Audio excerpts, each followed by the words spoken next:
ইন্ডিয়াকে সুবিধা দেওয়ার জন্য পদ্মা ব্রিজ এবং যমুনা ব্রিজের সাথে কিন্তু অ্যাডিশনালি মেইন ডিজাইনের বাইরে এসে রেলওয়ে লাইন স্থাপন করা হয়েছে।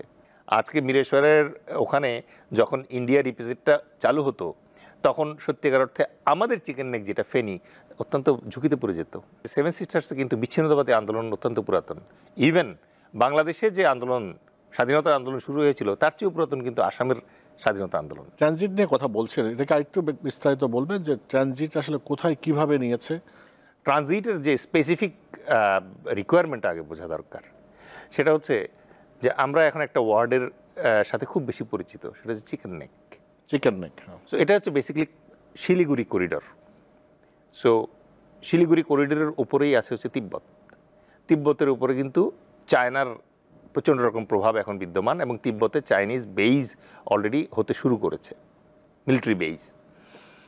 এখন আমরা সেভেন সিস্টার নামে নর্থ ইস্টার্ন যে কয়েকটা ভারতীয় প্রদেশ আছে, 7টা প্রদেশ, এই 7টা প্রদেশের সাথে মেইনল্যান্ড ইন্ডিয়ার যোগাযোগের একমাত্র স্থল মাধ্যম হচ্ছে ওই শিলিগুড়ি করিডর বা চিকেন নেক।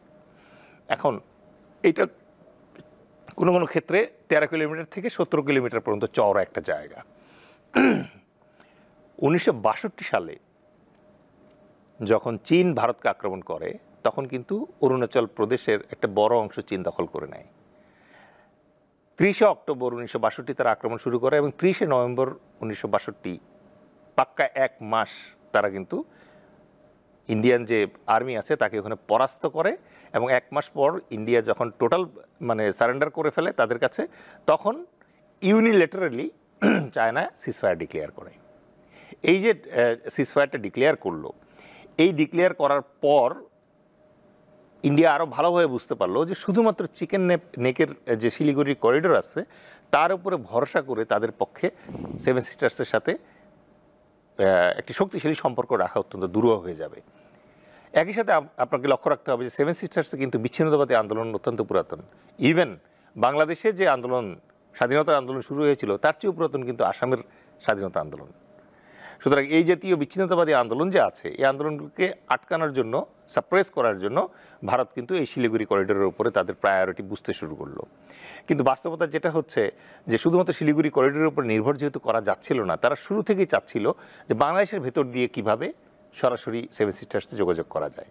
কারণ কোনো কারণে যদি তিব্বতের মধ্য দিয়ে এসে চায়না শিলিগুড়ি করিডোরকে বন্ধ করে দেয় সেক্ষেত্রে অল্টারনেটিভ রুট থাকবে হচ্ছে বাংলাদেশের ভেতর দিয়ে। বাংলাদেশের ভেতর দিয়ে রুট নেওয়া যাবে দুইভাবে, একটা হচ্ছে স্থল পথে আর হচ্ছে নৌপথে। নৌপথে তারা এই যে রুটটা ট্রানজিটটা নেওয়ার চেষ্টা করছিল, তারা কিন্তু খুব চেষ্টা করেছে আমাদের যে মংলা এবং আমাদের চালনা যে ইয়ে আছে, নৌবন্দর আছে, সমুদ্র বন্দর আছে, সেই সমুদ্র বন্দরের পরিচালনার দায়িত্ব তারা প্রায় নিয়ে ফেলেছিল। সুতরাং এটা যদি তারা নিয়ে যেতে পারতো তাহলে তার সুবিধা হতো যে তাদের পণ্য পরিবহন সহ যে কোনো ধরনের সামরিক সহায়তার জন্য এই রাস্তাটা তারা ইউজ করতে পারত। আরেকটা অলরেডি তো বাংলাদেশের সাথে ট্রেন সংযোগ আছেই। সো এই রেল সংযোগ যেটা আছে আপনি লক্ষ্য করলে দেখবেন যে ইন্ডিয়াকে সুবিধা দেওয়ার জন্য পদ্মা ব্রিজ এবং যমুনা ব্রিজের সাথে কিন্তু অ্যাডিশনালি মেইন ডিজাইনের বাইরে এসে রেলওয়ে লাইন স্থাপন করা হয়েছে। এই অ্যাডভান্টেজটা শুধুমাত্র ইন্ডিয়াকে দেওয়ার জন্য করা হয়েছে। সুতরাং এই যে রেল ট্রানজিট দেন অন্যান্য যে নৌপথে যে ট্রানজিটগুলো আছে এইগুলো হচ্ছে ভিজিবল হতে শুরু করেছিল আস্তে আস্তে। আজকে মিরেশ্বরের ওখানে যখন ইন্ডিয়া ডিপোজিটটা চালু হতো তখন সত্যিকার অর্থে আমাদের চিকেন নেক যেটা ফেনী অত্যন্ত ঝুঁকিতে পড়ে যেত।